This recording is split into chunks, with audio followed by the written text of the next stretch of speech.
kedua ya, pertemuan kedua untuk perkuliahan online ini. Yang hadir di sini di dunia nyata ada Alif ya, kemudian Hansel dan Nur Yusuf ya. Kemudian yang di online ada Anissa, Cindy, Doni, Jihan, Muhammad Rehan Asar dan Sipah Hidayatul Ramadan. Yang lainnya Abdi belum masuk, belum bisa gabung. Nah, hari ini kita akan membicarakan tentang schedule dan sedikit materi ya. Nah, saya akan share dulu PowerPoint-nya.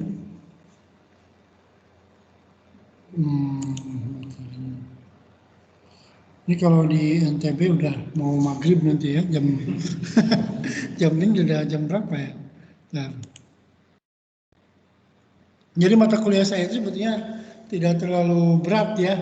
Kalau yang ini bukan bahasa Jepang gitu ya. Jadi mata kuliahnya berisi tentang digital literasi. Kemudian kalau bahasa Jepangnya jadi online literasi. Online literasi itu ya hampir mirip lah dengan digital literasi. Bentar ya teman-teman di dunia Maya belum saya share katanya. Masih proses PowerPoint-nya. Sambil menunggu kita coba lihat absensi dulu. Absensi di My Class.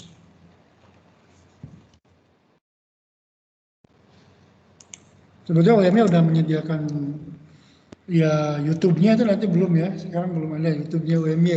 Nanti akan ada MyTube. MyTube sama sekarang MyMeet.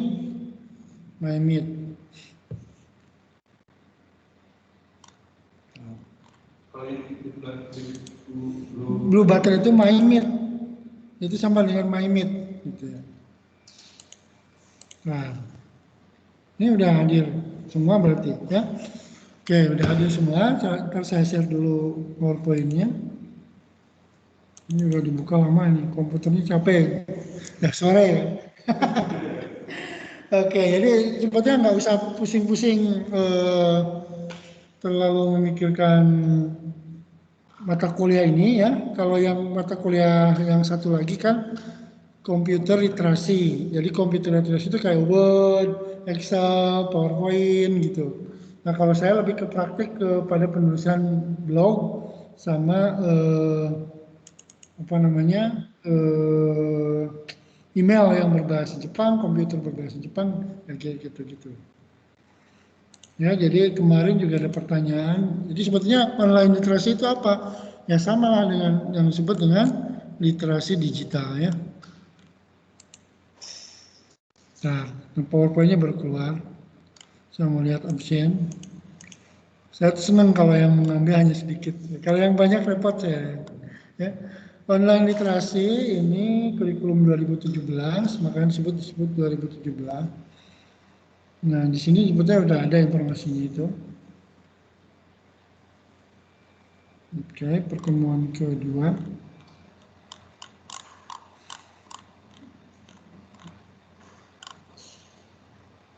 Ini di sini absensinya. Ini belum pada absen ya. Ini kalau ya. Ini. Sesi ini ya. Yang sudah absen, Doni sudah belum? Sudah absen belum Doni? Cindy sama Muhammad Rehan. Absensi di my class ya? Ya, siap Sensei. Yang belum Cindy. Ya? Yang belum Cindy, Rehan sama tadi siapa satu lagi? Doni. Yang belum absen di my class. Ini ada kelihatan belum PowerPoint-nya? Bentar. Nih yang belum absen masih merah ya. Doni, Muhammad Ryan Asar, dan Cindy Nopian. Gini. Mana PowerPoint-nya tadi? Oke. Ini ya. Ini udah kelihatan toh? Sudah selesai. Nah, kita fullkan ya. Baik. Jadi hari ini kita akan mulai perkuliahan tentang literasi digital atau online literasi. Sama aja ya, online mau digital itu berarti kalau digital ya online gitu ya. Jadi kita sudah pernah mengenal apa yang disebut dengan Zoom, Modo, CBT, WhatsApp, Facebook, Instagram, Telegram, Google, YouTube itu semuanya udah tahu ya. Ada yang pasti ya namanya digital literasi itu udah pada kenal ya. Sekarang generasi digital apalagi ya harus tahu ya. Ini hanya kita harus lihat ini bahwa ini adalah pelapon-pelapon literasi digital yang perlu kita paling tidak ada dalam kehidupan sehari-hari kita ya. Mau tidak mau kita pakai WhatsApp, mungkin nanti akan memakai yang terbaru atau apa namanya BIP ya, BIP, tapi tetap aja WhatsApp juga masih dipakai. Kemudian Telegram, Google ini kayaknya udah jadi ketergantungan kita ya ke Google itu ya. Ya semua itu ada semua di Google itu. Jadi mau tidak mau kita juga harus memakainya. YouTube apalagi ya. Anak kecil aja udah pakai YouTube sekarang. Instagram, Zoom apalagi di masa pandemik sekarang kita harus memakai Zoom. Nah, handout perkuliahan hari ini kita akan membahas tentang satu pertama pengertian literasi digital, kemudian pentingnya literasi digital, dan pengembangan literasi digital, prinsip pengembangan digital dan keterampilan dalam literasi digital. Jadi perkuliahan saya ini tidak bahasa Jepang ya, yang bahasa Jepangnya nanti mungkin mengenal komputer yang berbahasa Jepang, mengetiknya kanji seperti apa, kemudian aturan-aturan dalam kanjinya seperti apa, itu baru mungkin pertemuan ketiga keempat. Nah saya lebih banyak ke praktek menulis, makanya saya kemarin share buku Jamil Azaini tentang inilah proposal hidup ya, mungkin yang sudah baca. Kemudian di dalam literasi digital ini banyak sekali tantangan sekaligus peluang. Nah, tantangannya apa? Banyak. Kira-kira tantangannya apa? Peluangnya apa? Ada yang mau berpendapat? Teman-teman yang di dunia maya atau dunia nyata? Tantangannya apa? Peluangnya apa? Tantangan dan peluang itu ada juga ancaman ya. Tantangan, peluang, ancaman. Tantangan itu biasanya ancaman. Kalau peluang itu sesuatu yang untung ya, diuntungkan. Ruginya apa? Berarti tantangan. Ya, ada plus minusnya gitu. Kira-kira apa ya kalau ada peluang? Berkembangnya digital akan memberikan apa? Akses berupa digital. Jadi kayak kuliah umum aja kali ini. Kalau kuliah offline itu apa keuntungannya? Kuliah online itu apa keuntungannya? Kayak gitu, ya. Kalau online keuntungannya praktis. Di mana saja kita tidak perlu pergi ke kampus kayak gini capek-capek datang ke sini ya. Nah, kemudian tidak perlu komputer. Kalau yang offline ya, kalau offline kan nggak usah pakai komputer, nggak usah perlu kuota ya. Langsung aja datang ke kelas itu. Kemudian lebih komunikatif. Itu kan positifnya. Ketemu sama teman-teman, lihat kampus, ada fisiknya. Nah, tantangan ketika perkuliahan online, teman-teman itu menang wae. Ya, apa ini memperhatikan atau sambil rebahannya. Makanya nanti akan muncul generasi lost generation itu. Lost itu artinya nggak apa-apa, kuliah juga nggak mandi juga nggak apa-apa kok ya, nggak pakai baju yang sopan juga tidak apa-apa. Itu kan sebetulnya tantangan. Jadi nanti akan muncul generasi yang tidak peduli dengan hal-hal yang bersifat ya mungkin ya kalau di kelas kan pasti tidak ada etika yang perlu kita perhatikan ya.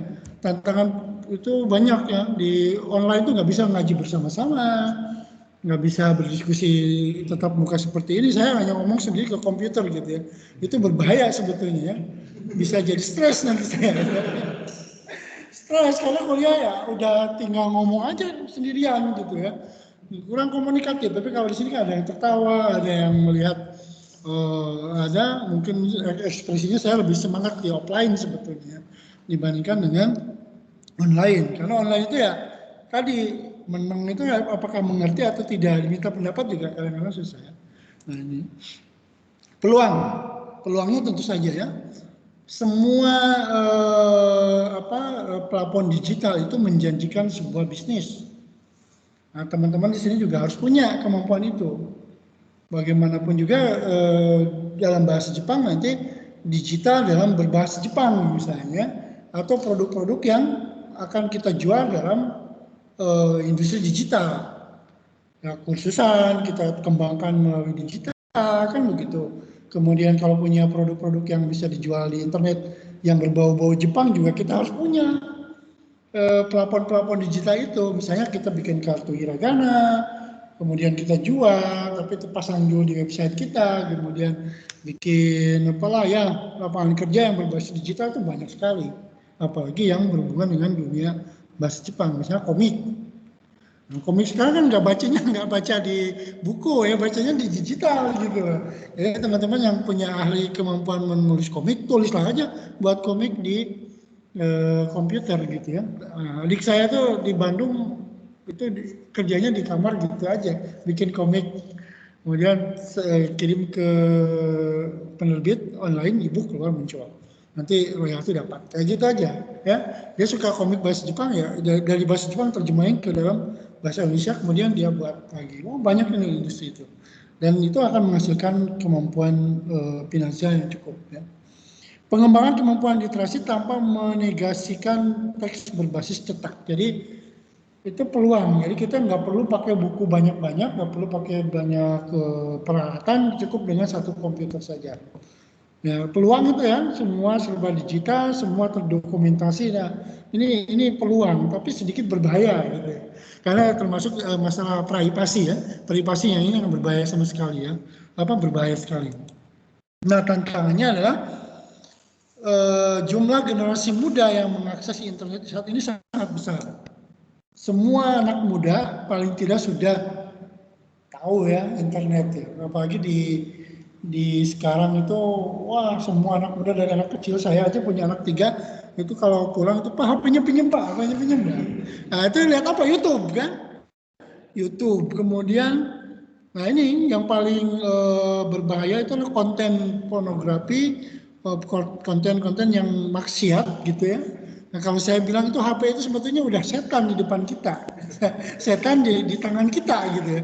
Jadi kalau kita tidak pandai menggunakannya, kita udah terbawa itu. Mau sholat malas, disuruh apa-apa malas, lalu udah pegang HP, ya pegang HP terus. Capek otak kita itu ya.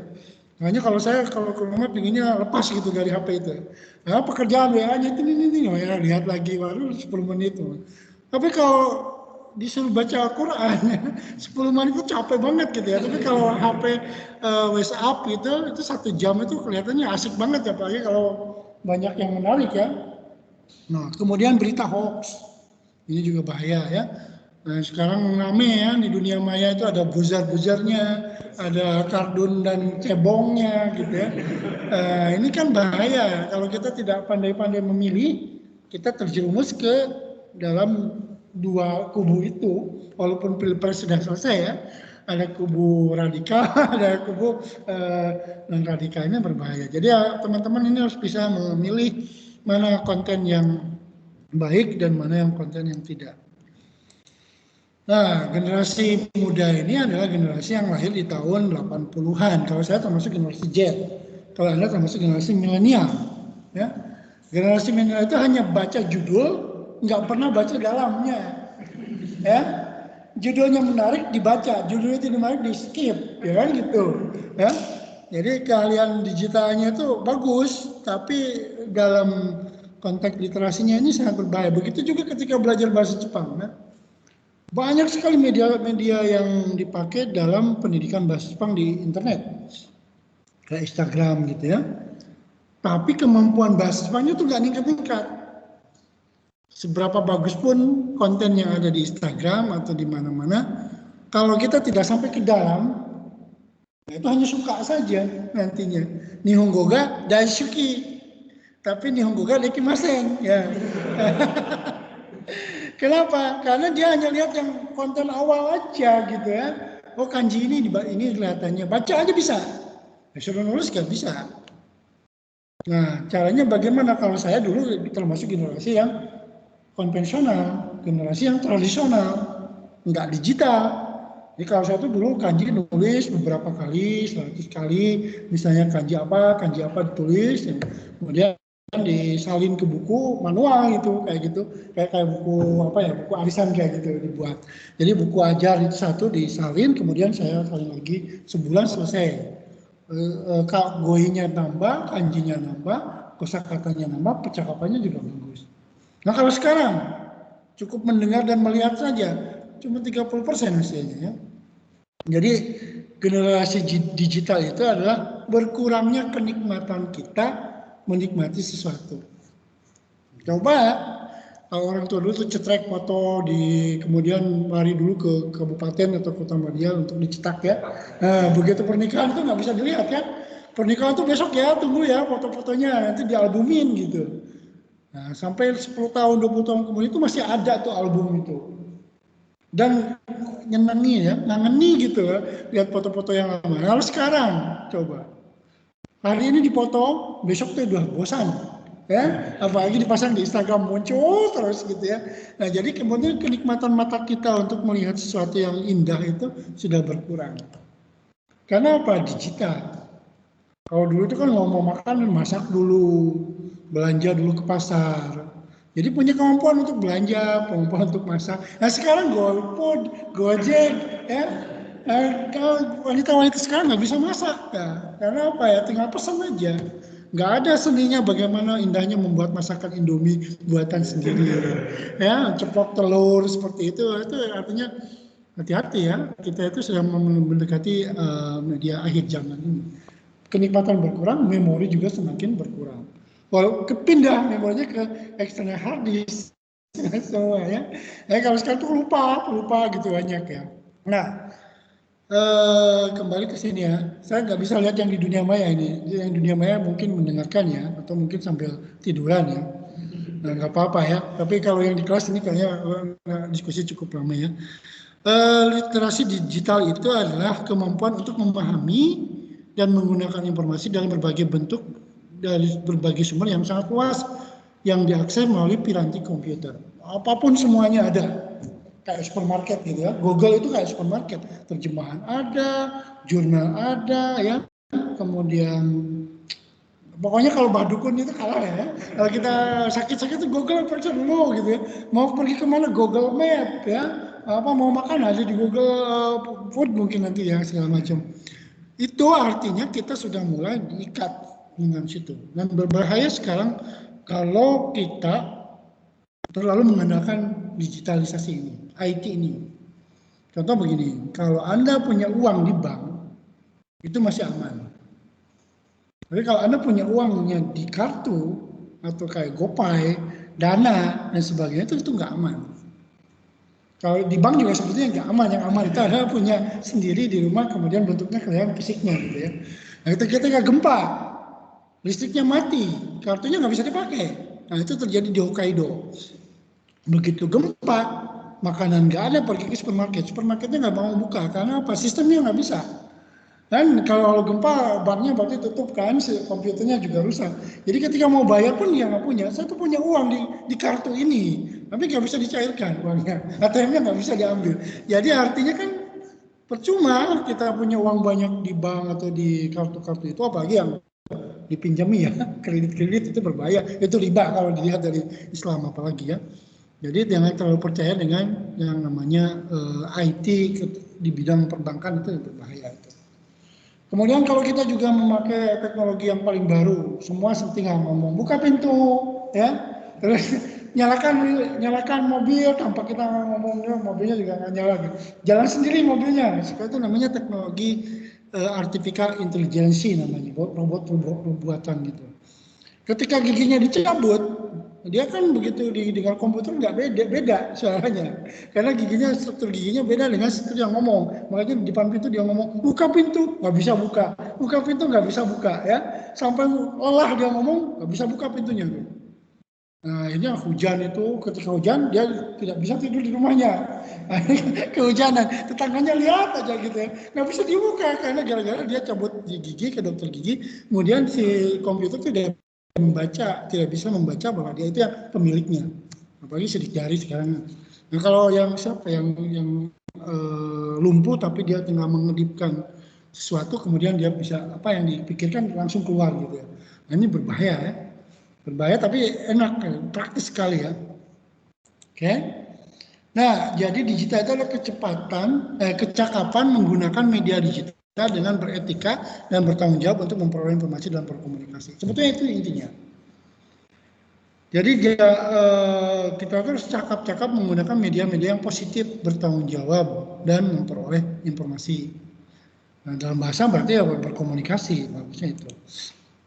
Jadi digitalisasi alat-alat komunikasi. Saya kira ini nanti saya akan kasih materinya di My Class, tinggal di download ya. Nah, mengapa literasi digital ini penting? Kalau kita tidak mengikuti perkembangan digital, maka kita pasti akan dianggap manusia endeso, ya. Oh, WhatsApp aja kamu nggak punya, gitu kan? Atau email aja kamu nggak punya ya? Gimana ini kalau mau ke Jepang itu ya? Nggak bisa apa-apa gitu ya. Nah, jadi minimal itu harus mengikuti perkembangan dunia modern. Jadi teknologi digital memungkinkan orang berinteraksi dan berkomunikasi dengan keluarga dan teman dalam kehidupan sehari-hari dimanapun, ya dimanapun. Keluarga saya di Bandung, saya nggak mudik setahun ini karena COVID. Ya. Tapi saya lebih meeting banyak dengan orang Jepang. Kalau hari Sabtu itu sama orang Jepang. Kalau hari yang lainnya itu kalau Jumat itu ya semua dari teman-teman dari Jakarta dan sebagainya. Artinya kan sekarang itu menjadi dekat ya, dunia itu menjadi dekat sekali gitu. Walaupun tidak ketemu tapi sudah bisa kita melihat kehidupan orang Jepang seperti apa. Bahkan di YouTube itu ada berita-berita Jepang yang terbaru pun langsung kita bisa lihat ya, di NHK News misalnya. Nah, ini dapat memahami berbagai informasi, dapat memahami pesan dan berkomunikasi efektif dengan berbagai bentuk. Telepon sekarang nggak laku, ya. Bagaimana dulu telepon itu laku sekali, sekarang nggak laku telepon itu. Ya. Orang lebih banyak diem sekarang itu, kalau WA gitu ya. Kemudian generasi muda kurang menguasai kompetensi. Jika generasi muda kurang menguasai kompetensi digital, hal ini sangat berisiko. Mereka akan tersisih dalam persaingan memperoleh pekerjaan. Jadi Anda belajar bahasa Jepang, IT-nya juga harus punya kemampuan IT-nya. Nah, literasi digital akan menciptakan ketahanan masyarakat dengan pola pikir dan pandangan yang kritis dan kreatif. Ini harus dia. Ini ya. Jadi berpikir kritis, kreatif, inovatif, memecahkan masalah, berkomunikasi dengan lancar, dan berkolaborasi dengan banyak orang. Itu adalah tujuan literasi digital. Jadi jangan sampai kita punya media ini, kita nggak berpikir kritis. Kenapa? Karena kita disusupi oleh berita-berita yang hoax, berita-berita bohong. Kita nggak kritis, kita terima aja. Nah, banyak yang seperti itu, ya. Saya tuh nggak memihak cebong atau kardun ya dalam hal ini. Tapi yang paling benar adalah yang realistis gitu loh. Nah, ini banyak sekarang itu dunia terbalik benar-benar gitu ya. Yang kasus-kasus terbaru itu kelihatan bahwa orang pinter pun kelihatannya sudah mulai tidak berpikir kritis. Nah, apalagi kalau yang sudah dikuasai harta, dunia, jabatan, sebagainya itu nggak berpikir kritis lagi. Apalagi inovatif ya. Nah, jadi yang membuat laporan-laporan itu ya copy paste saja. Nah, itu berbahaya kan. Kunker itu kan tinggal lihat aja websitenya, tempelin aja di laporan gitu. Tapi ketika dia kunker ke Jepang misalnya lihat kereta api, nggak lihat stasiunnya, dia lihat cuma gambarnya aja, kemudian tempelin di laporan gitu. Apa yang terjadi di stasiun Jepang, bagaimana strukturnya, kemudian bagaimana orang Jepang itu harus dibuat oleh kita sendiri. Nggak bisa kita bikin laporan seperti ini. Jadi termasuk dalam pemikiran inovatif itu di situ. Ya, apa yang dikerjakan itu dicatat. Apa yang dicatat itu dikerjakan, itu prinsip portofolio. Teman-teman mulai sekarang mikir itu. Harus ada dokumentasinya. Anda ikut seminar, ada dokumentasi sertifikat, kumpulin. Nanti pas mau lulus kan harus kumpulin sertifikat. Sertifikat SMP, SMA, ijazah itu jangan sampai hilang. Kalau perlu sekarang di scan, digitalisasi. Takutnya banjir atau kebakaran hilang. Nggak bisa, kita harus buat lagi. Nggak lulus nanti S1-nya kalau nggak ada ijazah SMA. Ya, ada mahasiswa PBWM mas mau ujian sidang, ijazah SMA-nya tidak ada. Kenapa? Ditahan di sekolah. Sekolahnya kebanjiran, nggak ada. Akhirnya dia nggak bisa lulus SPD-nya. Kan tahing ya. Tahing itu ya sangat menipu. Jadi sekarang itu harus dua, yang satu manual, yang satu digital. Dua-duanya harus punya. Apalagi kalau menyimpan di HP, ini juga berbahaya. HP itu umurnya paling lama 4 tahun, 5 tahun. Ya. WhatsApp juga kan begitu, tiap bulan WhatsApp itu banyak sekali muncul. Carinya susah. Apalagi orang yang tidak punya kreatif untuk memilah-milah file-file itu. Filenya di mana? Itu pasti saya cari-carinya. Ya, itu pasti di kamar berantakan nih. Kalau mau masuk itu, ini kamar atau tempat sampah gitu. Laki-laki biasanya begitu, maupun untuk rokok, sepatu, macam gitu.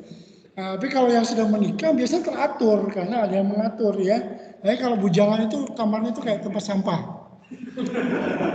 Coba aja di kos-kosan Anda ya, cucian, celana dalam, celana campur semua. Ya. Ada teman mau masuk, tunggu dulu saya beresin dulu gitu. Pas besoknya mau cari sepatu, nggak ada sepatunya, kaos kakinya hilang ya, dibawa tikus dan sebagainya. Itu terjadi, saya juga sama. Ya, ketika dalam hidup itu kayak gitu, kayak benang kusut. Ya, ketika komputer juga begitu, ketika kita mengklik dokumen yang ingin dicari kan kita dicari dulu sekarang, muter dulu, loading dulu. Ini kayaknya susah. Padahal kemarin saya ngetik itu, tapi kok nggak ada, hilang ya. Nah itu kayak gitu. Jadi kalau untuk digital itu sebetulnya lebih lancar harusnya. Tapi kalau orangnya tidak kreatif, tidak inovatif dan tidak punya riset portofolio atau yang disebut dengan, kalau di Jepang itu kaizen ya. Kaizen itu artinya mengerjakan sesuatu dengan sesuai aturannya. Simpan buku di mana tulisin nama saya, penghapus nama saya. Jadi kalau pinjam, dia tahu itu punya saya, nggak boleh pinjam sama kamu. Balikin lagi ke tempat semula. Di perusahaan Jepang itu kibisi gitu ya. Nanti dimarahi kalau pinjam penghapus orang lain, tulisannya ada Yamada Sang, ya. Ada di sini jadi Sang ya. Cuman segini pada skatnya itu sama dalam satu kamar di ruangan kantor itu. Orang Jepang itu kayak gitu, kayak pelit gitu. Semua ditulisin nama dia.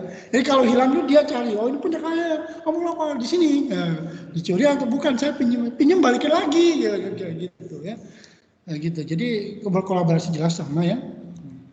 Nah, ini 8 kemampuan literasi yang harus Anda paling tidak kenal ya.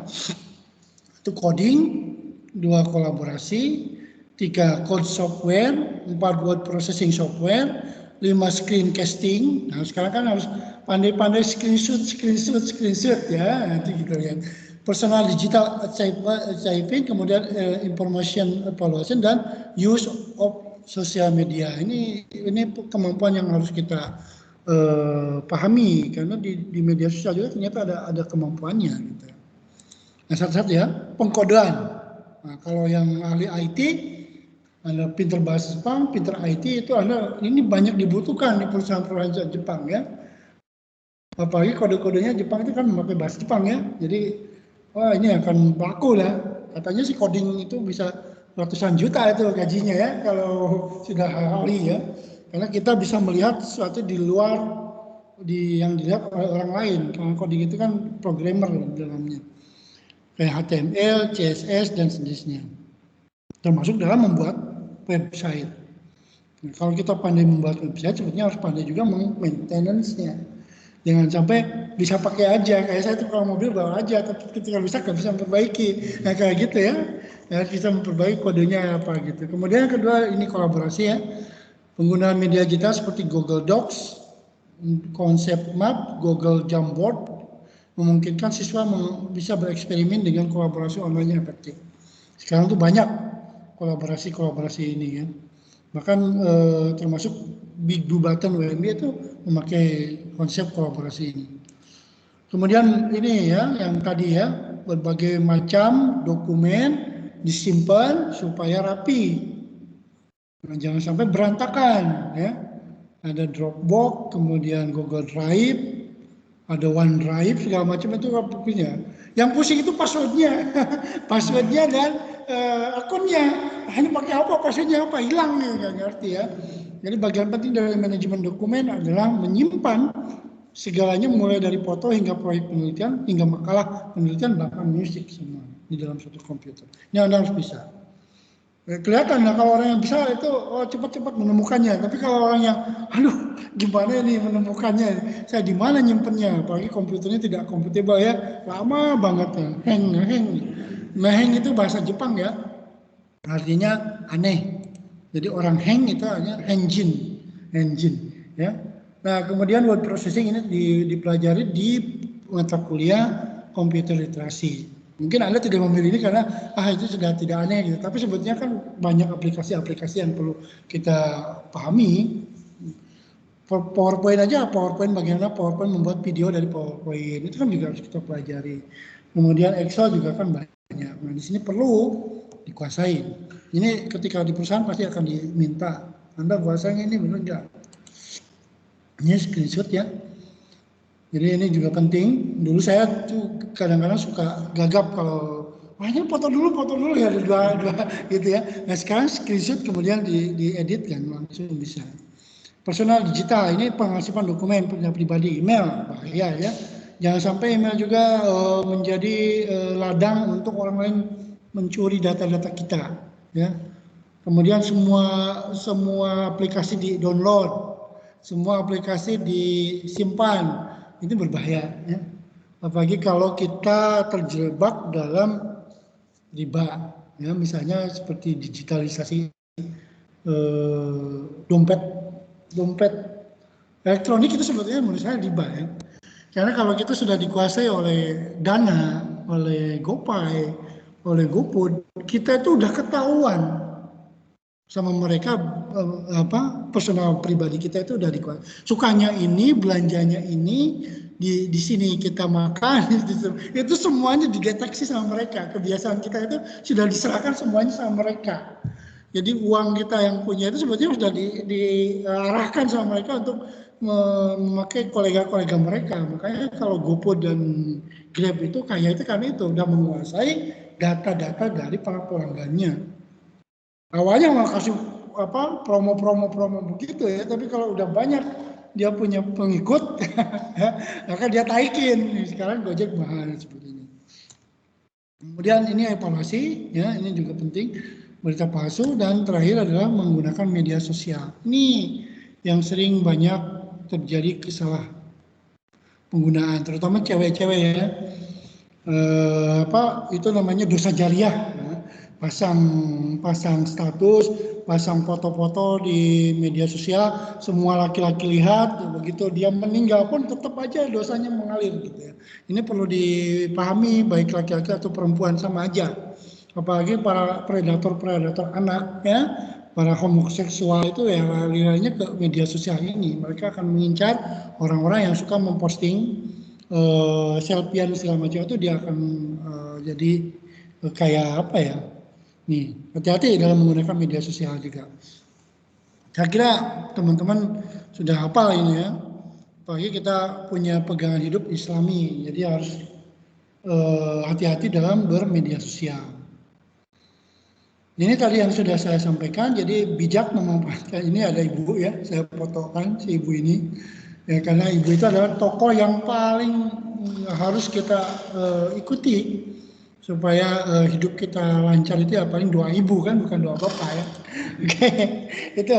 Silakan ada pertanyaan dari teman-teman di dunia maya maupun dunia nyata dari presentasi yang saya sampaikan tadi. Maaf dunia maya saya belum sapa ya. Silakan ada yang bertanya.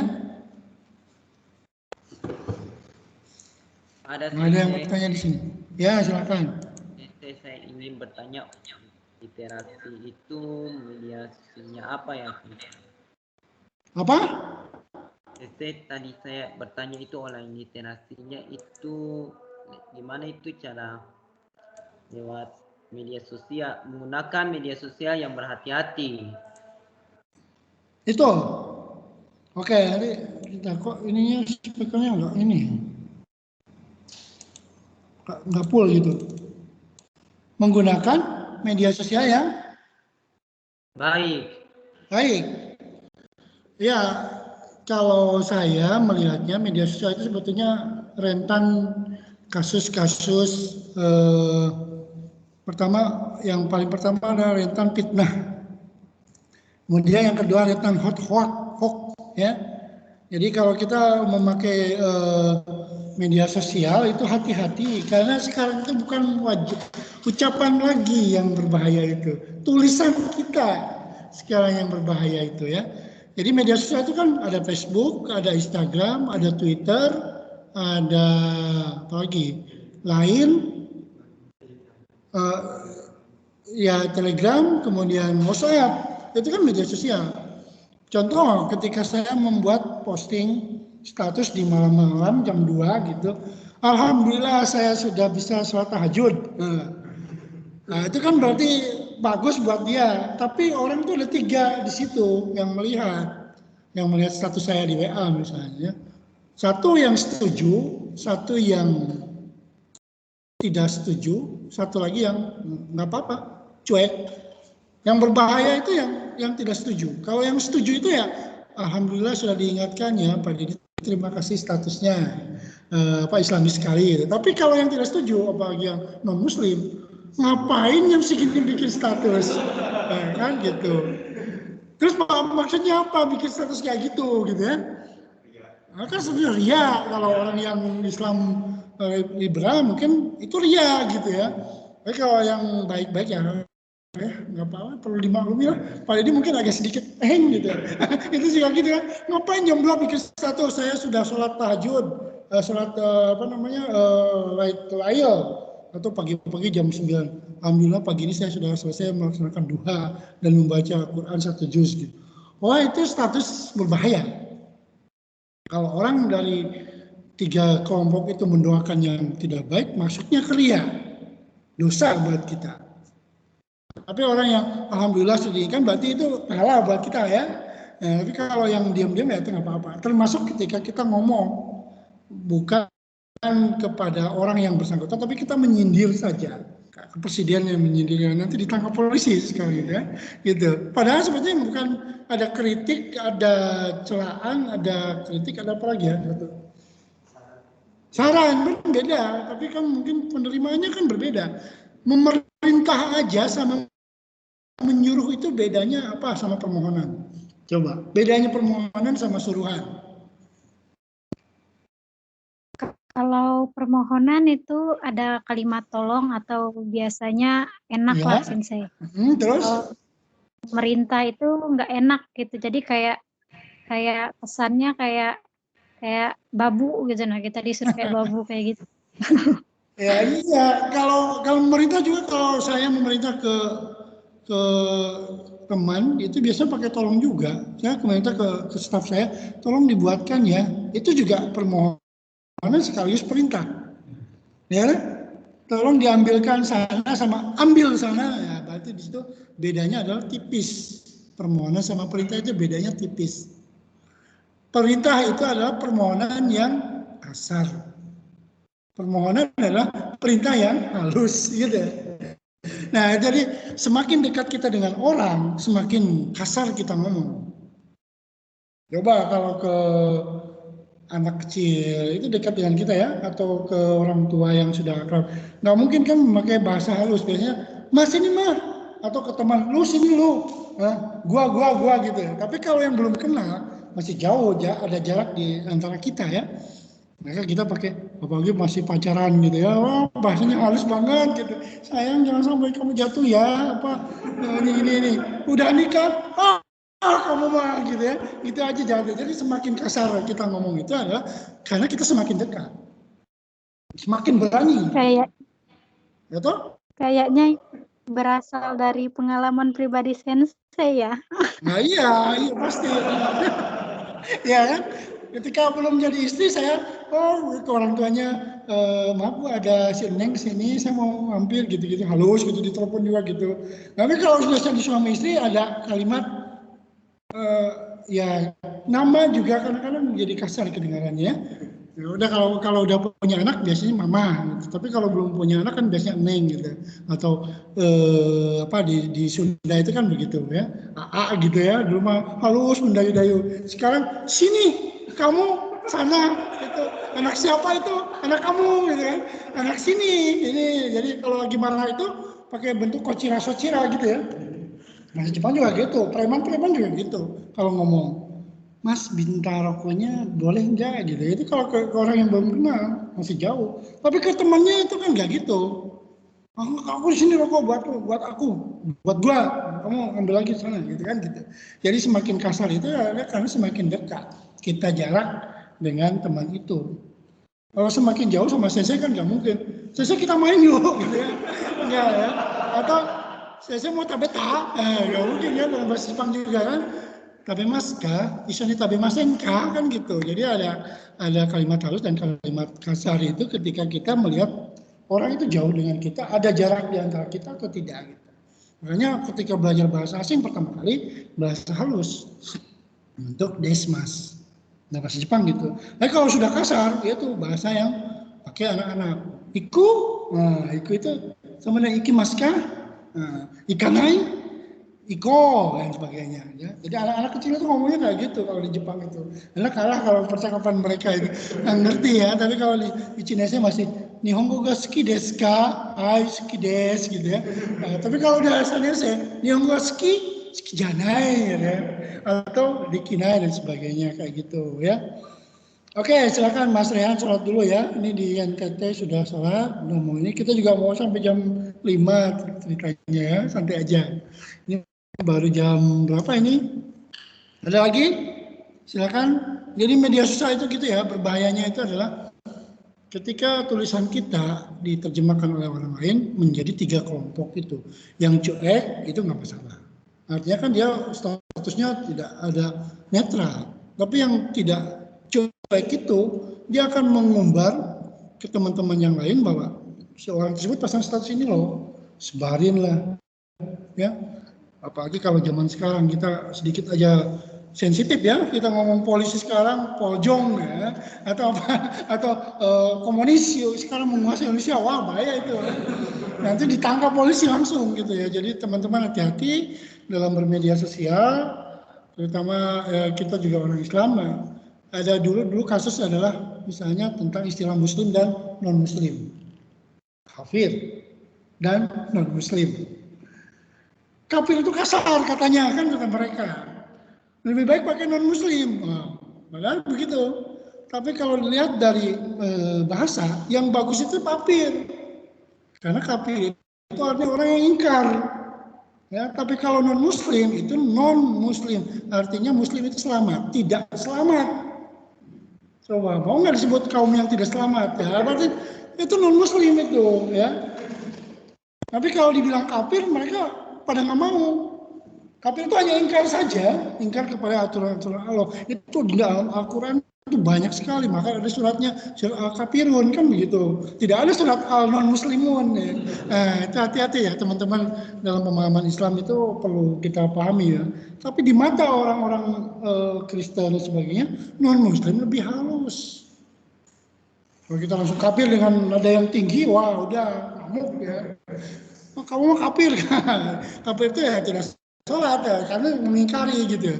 Kalau non muslim ya cuek-cuek aja. Makanya orang yang non muslim tinggal di orang kafir tinggal di orang-orang muslim itu mereka bahagia, santai aja. Tapi begitu kita masuk di tempat mereka itu berbahaya. Itu jadi minoritas ya, jadi bahan-bahan. Nah, ini terjadi di akhir zaman seperti ini. Ini mungkin saya radikal ya teman-teman. Tapi kalau ini cukup di perkuliahan tidak apa-apa. Nanti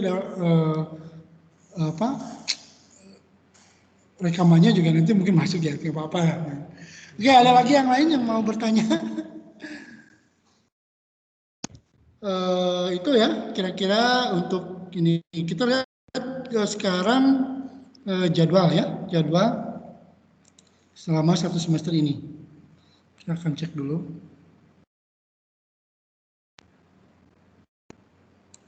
Nah, saya kemarin share buku wajib baca ya, nggak usah dimiliki tapi dibaca. Kalau dimiliki kemarin sudah saya share kok ya, Tuhan inilah proposal hidupku, karya Jamil Azaini. Itu Anda coba baca, mungkin menjadi inspirasi, jadi teman-teman yang nih. Nah ini kita lihat di sini. Di 2 pertemuan kita masih minggu depan kita akan berbicara tentang digital, aspek yang lain, diskusinya ya. Kemudian kita nanti didiskusi. Kemudian pengenalan email berbahasa Jepang. Email berbahasa Jepang itu ya Hokojipi. Kita coba lihat email Jepang seperti apa sih, mengirim itu apa istilahnya, ya, reply itu apa istilahnya, kemudian memforward itu apa istilahnya bahasa Jepangnya. Kita belajar bahasa Jepang di 2 pertemuan ini. Kemudian bagaimana cara daftarnya, mudah-mudahan bisa ya. Karena biasanya kalau yang email Jepang ya untuk khusus Jepang aja. Nah, ya, kita kadang-kadang berbohong, kode posnya berbohong pakai kode pos Tokyo masukin gitu. Tapi biasanya ditolak ya. Saya juga dulu buat di Jepang sampai sekarang masih dipakai. Pakai Hokojipi. Kemudian nanti kita coba buat blog.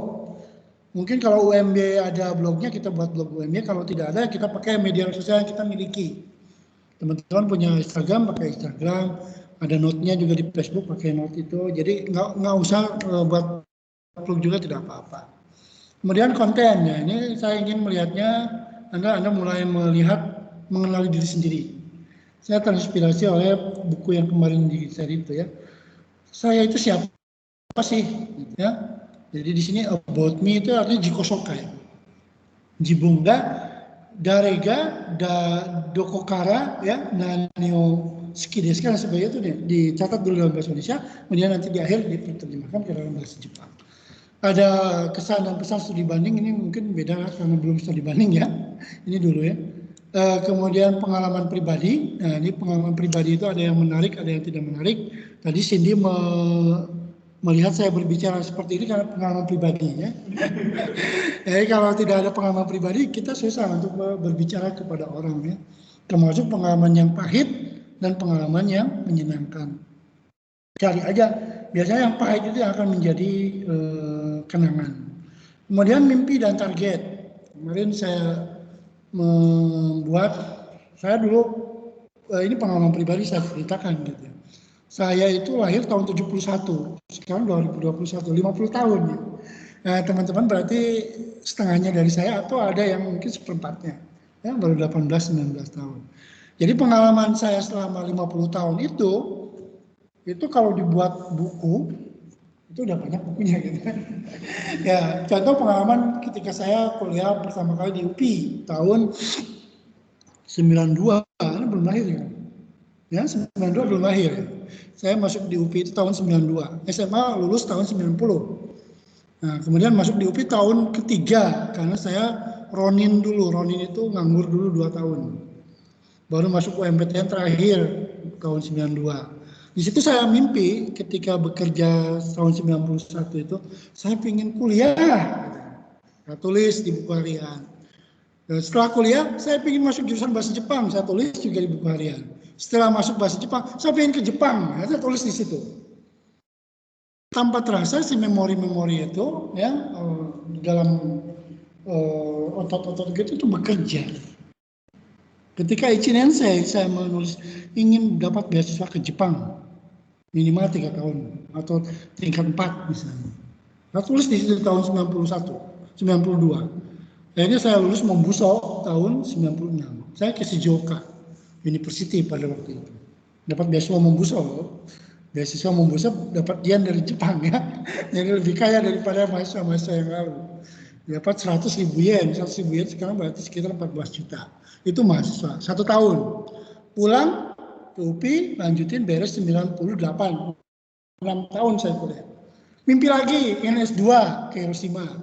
Ke Hiroshima lagi tahun 2003. Sampai 2010, 7 tahun. S2 dan S3. Nah, setelah itu pulang ke Indonesia, saya di UPI nggak bisa jadi dosen. Teruskan lagi, saya mimpi mungkin ini harus hijrah gitu ya. Hijrah ke Jogja gitu. Jadi ke Jogja tahun 2012 buka prodi PPJ, sekarang sudah 8 tahun di sini. Jadi kayak gitu, jadi ditulis bagaimanapun juga ya mimpi itu. Karena kalau kita tidak tulis, Pengen umroh tahun berapa itu dicatat dari sekarang. Tercapai dalam 5 tahun berarti kita udah mencapai mimpi itu. Pengen naik pesawat, pengen ke luar negeri, pengen apa gitu. Jadi jangan sampai tidak punya mimpi sama sekali ke Jepang gitu ya. Jurusan bahasa Jepang itu harus punya keinginan pergi ke Jepang walaupun pandemi gitu ya. Itu ingin lulus N1, N2, N3. Nah nanti setelah liburan Ramadan ini libur,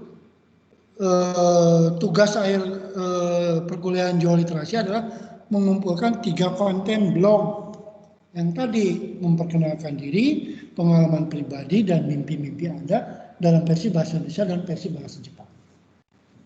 Nanti kalau bisa itu dibuat videonya, dinarasikan, di YouTube kan, ya sehingga nanti ada, oh saya pernah buat video ini di tahun sekian. Gitu ya. Tahun 2032 saat diambil 10 tahun kemudian masih ada tuh video itu ya, kalau YouTube-nya tidak dihapus gitu. Nah itu kan mimpi-mimpi seperti itu. Itu untuk ini ya. Ada pertanyaan teman-teman? Ya. Itu berarti yang tugasnya kita membuat dalam 2 bahasa. Ya, pertama bahasa Indonesia dulu sampai sebelum Lebaran nggak apa-apa, pakai bahasa Indonesia dulu. Kemudian posting di Facebook kalau sudah diedit kan biasanya nggak langsung upload gitu kan. Wah ini banyak kesalahan, nggak mungkin lah tulisannya banyak salah, perbaiki lagi, tambah lagi halamannya. Nanti kalau sudah pasti jadi betul bahasa Indonesia yang bagus, baru diterjemahkan ke dalam bahasa Jepang. Bahasa Jepang terjemahnya nggak usah pakai Google Translate juga, ya. Belajar bahasa Jepang yang sederhana saja. Ya mau pakai Google Translate boleh aja, tapi nanti kan kedepannya ada yang baca ini, bahasa Jepangnya aneh ini terjemahan Google Translate kan gitu. Nah nanti diharapkan semester akhir itu bahasa Jepangnya udah jadi 2 gitu. Jadi ada versi Jepang, versi bahasa Indonesia kayak website gitu loh, website versi bahasa Jepang sama versi bahasa Indonesia. Jadi itu tulisan atau video? Ya. Video itu untuk yang terakhir. Nanti kalau itu tulisan dulu, nanti video itu terserah mau diupload di video boleh, yang teman Anda silakan. Biar teman-teman yang lain baca juga ya. Kalau nggak malu gitu, kalau yang nggak malu ya nggak usah pakai video, cukup aja di website itu. Dulu saya tuh buat, tapi multiply-nya tuh hilang. Multiply itu tahun 2000. Saya tuh ketika di Jepang saya buat harian dari mulai kehidupan sehari-hari itu saya buat. Ternyata multiply-nya hilang, dihapus, semua memori hilang di situ ya. Termasuk sekarang hanya di Facebook kan, Facebook itu hanya foto aja gitu. Nah, coba lihat Facebook saya. Kalau yang sekarang juga saya hati-hati pasang status itu malu ya. Semakin tua itu semakin malu gitu ya. Jadi status itu yang bikin adem gitu, terus tentang kampus, paling promosi dan sebagainya. Kalau dulu kan dikit-dikit bikin status, dikit-dikit bikin status galau ya, status galau gitu bikin. Sekarang saya enggak ya, saya sekarang lebih selektif, terutama setelah pilpres kemarin ya. Takutnya nanti Facebook saya di-banned ya, kemudian dicap sebagai kardun atau apa. Kalau cebong kayaknya enggak ya. Ini Facebook saya. Ini kita sampai 10 menit lagi ya, sampai jam 5 aja. Di Facebook itu kan ada, kalau saya sebutnya paling anti pasang status di Facebook untuk keluarga. Ya, tapi dulu ketika di Jepang saya bikin foto fotonya saya. Nama Deddy Suryadi adalah nama yang pasaran banyak sekali ya di dunia ya. Jadi lebih, kalau foto-foto saya itu sekarang lebih banyak foto tentang penelitian, pengabdian dan publikasi. Anak-anak saya ini seminar kayak gitu-gitu ya. Tapi ketika di Jepang dulu main aja gitu ya. Jadi kata teman saya, kamu nggak kuliah ya, cuma main aja gitu ya. Nah, ini lihat di album saya ketika di Jepang. Ini tahun berapa? 2010 ya. Tahun 2009 ke sana adalah memori saya di Jepang. Dulu itu bungkas saya ya, mendampingi teman-teman juara speech contest di Bandung, karena masih di Bandung saya, asisten dosen di UPI dulu, sehingga membimbing mahasiswa untuk speech contest, lomba-lomba pidato dan sebagainya. Ini 2009 ketika pulang pertama kali di Jepang. Nah, di sini 2004, 2005 itu di Jepang. Mendingan masih ada di sini ya memorinya. Nah, ini ketika dulu zaman muda-muda gitu ya, statusnya tuh main aja ya ke Tokyo, Kyoto dan sebagainya. Jadi dianggapnya saya tidak belajar gitu ya. Nah, ini sama teman-teman. Tapi sebetulnya ini arubaito ya. Arubaito apa? Kerja sambilan.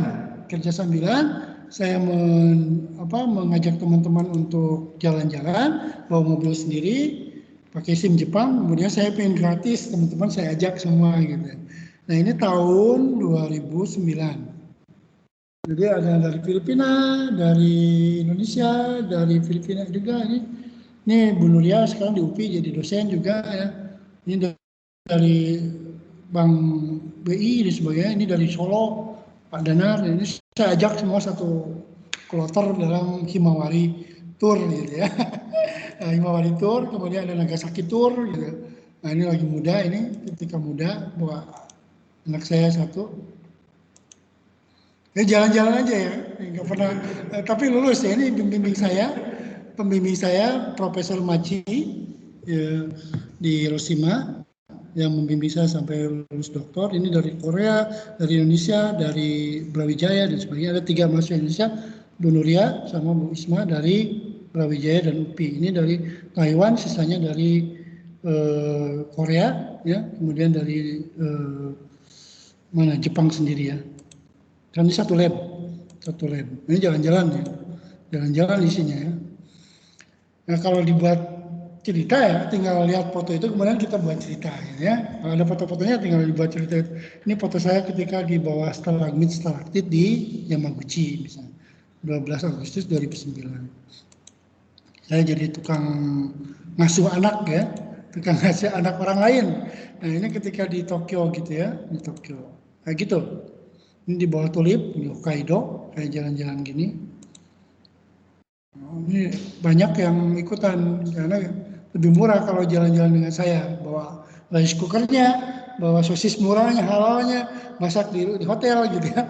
Kemudian teman-teman jadi tidak perlu cari restoran halal dan sebagainya. Ini tahun 2009. Facebook saya ini 2009 ya, yang terbaru. Yang paling lama itu ya sekitar situ. Yang memori-memori itu saya simpan di hard disk yang lain. Kira-kira seperti itu ya. Nanti kita akan coba. Kalau di YouTube saya nggak ada. Adanya semua tentang pembelajaran. YouTube. Saya itu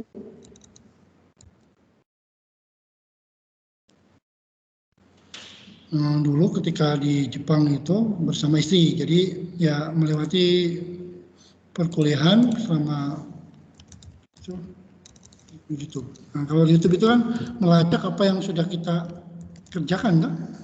Semua ada memorinya kan, ada lagu-lagu itu. Nah ini anak saya ketika di Jepang, ini 13 tahun yang lalu, ini sekarang sudah SMA, ya. Kemudian ini di Nagasaki, kayak kampung Belanda di Jepang ya. Ini sekolah Jepang, kemudian ini main ski dan sebagainya, ada memorinya 12 tahun yang lalu. Masih ada videonya juga, masih video yang cuman setengah menit gitu ya. Tuh. Oke, satu aja lihat ya di Houston Boss Nagasaki. Ini di kota Nagasaki itu ada kampung Belanda, mirip Belanda. Kalau ke Jepang itu Anda bisa ke sini. Kita berangkat ke sana tanggal 25 November 2008. Dari menara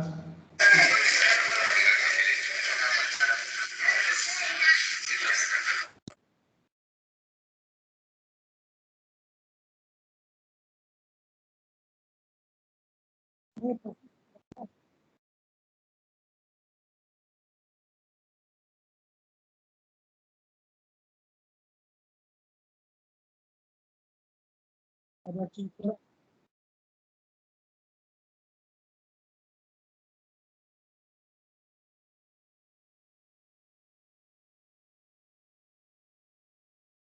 Pokoknya biar kita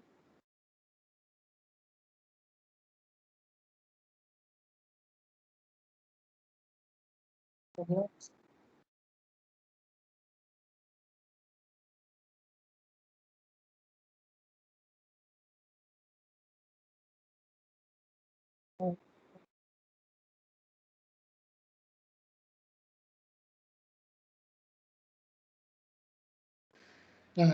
jadi ini nggak usah ya. Nggak usah, oke. Jadi sebetulnya saya tinggal mereplace kembali ingatan-ingatan Anda untuk menuliskan memori. Makanya saya kemarin kasih buku yang Jamil.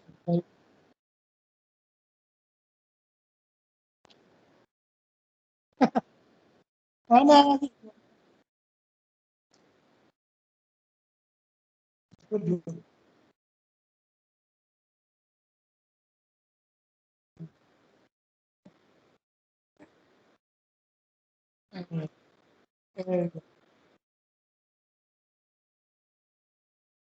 Mana?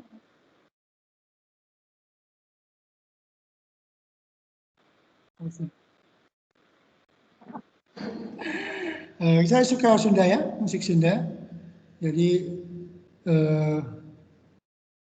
saya suka merekam itu, termasuk memang motivasi dari yang menulis buku itu. Siapa? Jamil Azaini itu. Nah, silakan ada pertanyaan teman-teman. Udah jam 5 ya.